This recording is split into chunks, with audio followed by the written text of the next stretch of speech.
Hello बच्चों, welcome to nerdy side. आज हम लाइफ प्रोसेसेस चैप्टर को डिटेल में रिवाइज करेंगे फॉर योर बोर्ड एग्जाम्स। हाँ, मानता हूँ चैप्टर थोड़ा लंबा है, बट टेंशन लेने की बिल्कुल जरूरत नहीं है। हम इसको एकदम सिंपल और इंटरेस्टिंग तरीके से तोड़ तोड़ के समझेंगे। चलो सबसे बेसिक सवाल से शुरू करते हैं। हम कैसे डिसाइड करते हैं कि कोई चीज जिंदा है? सोचो, आप शायद कहोगे कि सर, जो चीज मूव करती है, जैसे कुत्ता भाग रहा है, तो वो जिंदा है। ठीक है, लेकिन अगर वो सो रहा हो तब भी तो जिंदा है, क्योंकि हम उसे सांस लेते हुए देखते हैं। अच्छा, लेकिन प्लांट्स का क्या? वो तो ऐसे हिलते डुलते नहीं, तो क्या वो जिंदा नहीं है? नहीं, बिल्कुल जिंदा है। इसका मतलब सिर्फ आंखें से दिखने वाली मूवमेंट जिंदा होने का अकेले प्रूफ नहीं हो सकती, कुछ और भी है। समझो बच्चों, हमारी बॉडी एक ऐसी कॉम्प्लेक्स मशीन है जिसको 24/7 मेंटेनेंस की जरूरत है। भले ही हम सो रहे हों या क्लास में चुपचाप बैठे हों, बॉडी के अंदर रिपेयर और मेंटेनेंस का काम नॉन स्टॉप चलता रहता है। तो बस इन्हीं जरूरी मेंटेनेंस जॉब्स को जो हमें जिंदा रखते हैं, हम कहते हैं लाइफ प्रोसेसेस। सिंपल। ओके, तो इस मेंटेनेंस जॉब के लिए बॉडी को क्या चाहिए? एनर्जी। और ये एनर्जी कहाँ से आती है? बिल्कुल सही, फूड से। तो चलो हमारा पहला और सबसे इंपॉर्टेंट लाइफ प्रोसेस शुरू करते हैं, न्यूट्रिशन। अब खाना पाने के बेसिकली दो तरीके हैं। एक तरफ है ऑटोट्रोफ्स, यानी स्वयंपोषी, आसान भाषा में सेल्फ फीडर्स। ये अपना खाना खुद बनाते हैं, जैसे कि ग्रीन प्लांट्स। बस हवा से CO2, जमीन से पानी लिया और फूड तैयार। दूसरी तरफ है हम जैसे हेटेरोट्रोफ्स, यानी विषमपोषी। हम अपने फूड के लिए दूसरों पर डिपेंड करते हैं, चाहे वो प्लांट्स हों या एनिमल्स। सिंपल सी बात है, हमारे पास उनका सीक्रेट इंग्रेडिएंट क्लोरोफिल नहीं है। देखो बच्चों, ये जो इक्वेशन स्क्रीन पे दिख रही है ना, इसको अच्छे से घोल के पी जाओ। ये लाइन डायरेक्ट एग्जाम में आ सकती है बैलेंस्ड इक्वेशन लिखने को। बहुत सिंपल है। प्लांट्स हवा से कार्बन डाइऑक्साइड और जमीन से पानी लेते हैं, फिर सनलाइट की एनर्जी और क्लोरोफिल की मदद से इन सिंपल चीज़ों को ग्लूकोज यानी उनके फूड में कन्वर्ट कर देते हैं। और इस प्रोसेस का जो बाय प्रोडक्ट है, ऑक्सीजन, वो तो हमारे लिए लाइफ है। NCERT की ये एक्टिविटी बोर्ड एग्जाम्स के लिए सुपर इंपॉर्टेंट है। हम क्या करते हैं, 2 गमले लेते हैं, एक के पास पोटेशियम हाइड्रोक्साइड रख देते हैं जो सारी कार्बन डाइऑक्साइड सोख लेता है। फिर दोनों को धूप में रखते हैं। कुछ टाइम बाद जब दोनों की लीव्स का आयोडीन टेस्ट करते हैं टू चेक फॉर स्टार्च, तो पता चलता है कि जिस प्लांट को CO2 नहीं मिली, उसने खाना यानी स्टार्च बनाया ही नहीं। तो इससे क्या प्रूव हुआ कि फोटोसिंथेसिस के लिए CO2 जरूरी है। याद रखना, इसको इग्नोर किया तो मार्क्स भी तुम्हें इग्नोर कर देंगे। ओके, तो प्लांट्स ने खाना बना लिया और हमने वो खा भी लिया, बट क्या रोटी खाने से डायरेक्ट एनर्जी मिलती है? नहीं, उस फूड को तोड़ना पड़ता है, उससे एनर्जी निकालनी पड़ती है।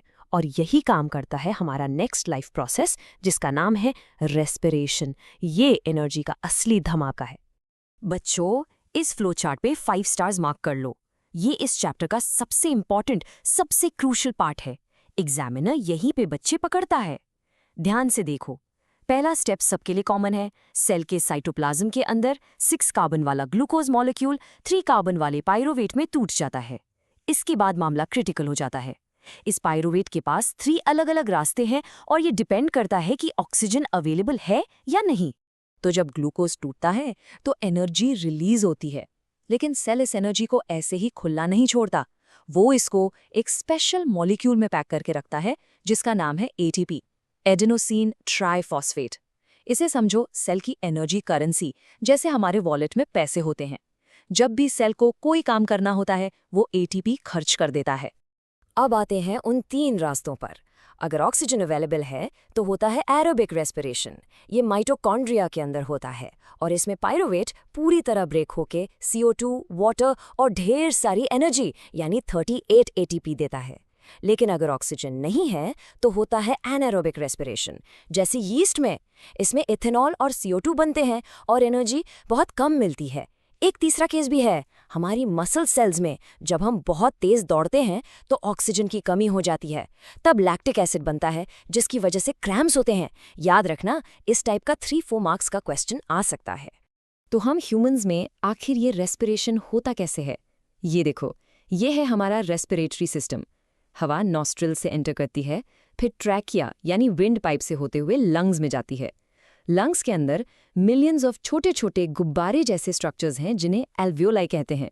यही वो जगह है जहां असली गैस एक्सचेंज होता है। ऑक्सीजन ब्लड में जाती है और CO2 ब्लड से बाहर आती है। और हाँ, एक प्रो टिप, डायग्राम नीट बनाओगे तो 1-2 एक्स्ट्रा मार्क्स मिलते हैं। ये एनसीईआरटी का एक बहुत ही इम्पॉर्टेंट सवाल है। ऐसा क्या खास है हमारे लंग्स में? उनका डिजाइन गैस एक्सचेंज को मैक्सिमाइज करने के लिए इतना परफेक्ट कैसे है? ट्राई करो, पहले खुद से सॉल्व करने की कोशिश करो। मैं आपको 5 सेकंड्स देती हूँ, सोचो। चलो अब देखते हैं इसका आंसर। इसका जवाब बड़ा सिंपल और अमेजिंग है बच्चों। हमारे लंग्स में लाखों करोड़ों यानी मिलियंस ऑफ एल्वियोलाई होते हैं। अगर इन सबको खोलकर फैला दिया जाए तो ये एक टेनिस कोर्ट जितना एरिया कवर कर लेंगे। सोचो, इतना बड़ा सरफेस एरिया गैस एक्सचेंज को सुपर एफिशिएंट बना देता है। ऊपर से इनकी दीवारें बहुत बहुत पतली होती हैं और खून की नसों यानी ब्लड वेसल्स से घिरी रहती हैं, जिससे O2 और CO2 का डिफ्यूजन आसानी से हो जाता है। ओके, तो हमने फूड से एनर्जी निकाल ली और लंग्स से ऑक्सीजन भी ले ली। लेकिन इस एनर्जी और ऑक्सीजन को बॉडी के हर कोने तक, हर एक सेल तक कौन पहुंचाएगा? यहाँ पर एंट्री होती है हमारे बॉडी के सुपरफास्ट डिलीवरी सिस्टम की, जिसका नाम है ट्रांसपोर्टेशन सिस्टम। और इस पूरे डिलीवरी सिस्टम का हेड ऑफिस है हमारा हार्ट। ये वाला डायग्राम तो समझ लो एग्जामिनर का फेवरेट है। इसकी प्रैक्टिस जरूर करके जाना। हमारा हार्ट एक डबल पंप की तरह काम करता है। इसके 4 चेंबर्स होते हैं, 2 एट्रिया ऊपर और 2 वेंट्रिकल्स नीचे। ये ऐसी सेटिंग है जो इंश्योर करती है कि ऑक्सीजन वाला साफ खून यानी ऑक्सीजनेटेड ब्लड और CO2 वाला गंदा खून यानी डीऑक्सीजनेटेड ब्लड आपस में कभी मिक्स ना हो। ह्यूमंस में होता है डबल सर्कुलेशन। इसका मतलब क्या है? सिंपल सा मतलब है कि बॉडी का एक पूरा चक्कर लगाने में ब्लड हमारे हार्ट से 2 बार पास होता है। एक बार गंदा ब्लड हार्ट से लंग्स में जाता है साफ होने यानी ऑक्सीजन लेने, और फिर वापस हार्ट में आता है। दूसरी बार यही साफ ऑक्सीजन वाला ब्लड हार्ट से पूरी बॉडी में पंप किया जाता है।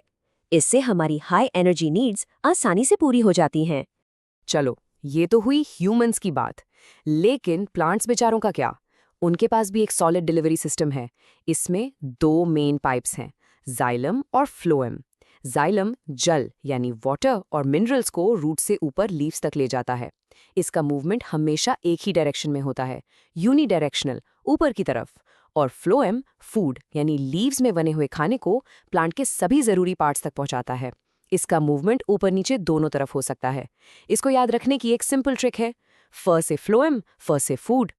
अब इतने सारे लाइफ प्रोसेसेस चल रहे हैं तो जाहिर सी बात है काफ़ी वेस्ट प्रोडक्ट्स भी बनेंगे। इस मेटाबॉलिक कचरे को बॉडी से बाहर निकालना बहुत ज़रूरी है, वरना ये जहर यानी टॉक्सिक बन सकता है। और यही काम करता है हमारा आखिरी लेकिन बहुत इंपॉर्टेंट लाइफ प्रोसेस, एक्सक्रीशन। हमारा मेन एक्सक्रीटरी ऑर्गन है किडनीज की जोड़ी, और इन किडनीज के अंदर लाखों छोटी छोटी फिल्ट्रेशन यूनिट्स हैं जिनको हम कहते हैं नेफ्रॉन्स। यही नेफ्रॉन्स है असली हीरो। ये हमारे ब्लड को छानकर उसमें से वेस्ट मटेरियल जैसे यूरिया निकाल देते हैं, लेकिन काम की चीज़ें जैसे ग्लूकोज, अमीनो एसिड्स और पानी को वापस एब्जॉर्ब कर लेते हैं। सेलेक्टिव रीअब्जॉर्प्शन कहते हैं इसे। जो कचरा बच जाता है वही यूरिन बनाता है। हमने ह्यूमंस की तो बात कर ली, अब मुझे कमेंट करके बताओ प्लांट्स अपना वेस्ट कैसे निकालते हैं? उनके पास तो बेचारों के पास किडनीज नहीं है। सोचो, इसका आंसर कमेंट सेक्शन में लिखो, देखती हूँ कौन सा ही जवाब देता है। सच सच बताओ, पहले कंफ्यूजिंग लगा था ना? देखो, प्लांट्स बहुत स्मार्ट होते हैं। उनका गैशियस वेस्ट जैसे एक्स्ट्रा ऑक्सीजन वो स्टोमेटा के थ्रू हवा में छोड़ देते हैं। एक्स्ट्रा पानी ट्रांसपिरेशन से उड़ा देते हैं। कुछ सॉलिड वेस्ट को अपनी पुरानी पत्तियों में स्टोर करके उन्हें गिरा देते हैं, प्रॉब्लम सॉल्व्ड। और कुछ वेस्ट को गम्स और रेजिन्स की फॉर्म में भी निकालते हैं जो हमारे भी काम आते हैं। चलो एक सुपर क्विक रिकैप करते हैं। पॉइंट नंबर 1, जिंदा रहने के लिए मेंटेनेंस जरूरी है, जिसे हम लाइफ प्रोसेसेस कहते हैं। पॉइंट 2, न्यूट्रिशन में ऑटोट्रोफ्स फोटोसिंथेसिस से अपना खाना बनाते हैं। पॉइंट 3, रेस्पिरेशन में फूड टूटता है to release energy as ATP। Point 4, transportation में डबल सर्कुलेशन एफिशिएंट सप्लाई करता है। और पॉइंट 5, एक्सक्रीशन में नेफ्रॉन्स ब्लड को फिल्टर करके वेस्ट निकालते हैं। अगर यहाँ तक सब कुछ क्लियर है तो कमेंट करो क्रिस्टल क्लियर। ओके, तो ये रहा आपके लिए आखिरी चैलेंज क्वेश्चन। ये एक हाई ऑर्डर थिंकिंग स्किल यानी हॉट्स क्वेश्चन है। लंग्स के एल्वियोलाई और किडनी के नेफ्रॉन्स दोनों ही एक्सचेंज और फिल्ट्रेशन का काम करते हैं। इनके स्ट्रक्चर और फंक्शनिंग में क्या सिमिलैरिटीज हैं और क्या डिफरेंसेस हैं? सोचो और इसका आंसर कमेंट सेक्शन में जरूर लिखो। आई होप ये चैप्टर अब एकदम क्लियर हो गया होगा। देखो, इस चैप्टर से ज्यादातर लॉन्ग आंसर क्वेश्चंस आते हैं, इसलिए डायग्राम्स, फ्लो चार्ट्स और डिफरेंट टेबल्स की खूब प्रैक्टिस करना। टेंशन लेने की बिल्कुल जरूरत नहीं है, जस्ट कीप रिवाइजिंग कंसिस्टेंटली। मिलते हैं नेक्स्ट एक्सप्लेनर में। All the best for your exams.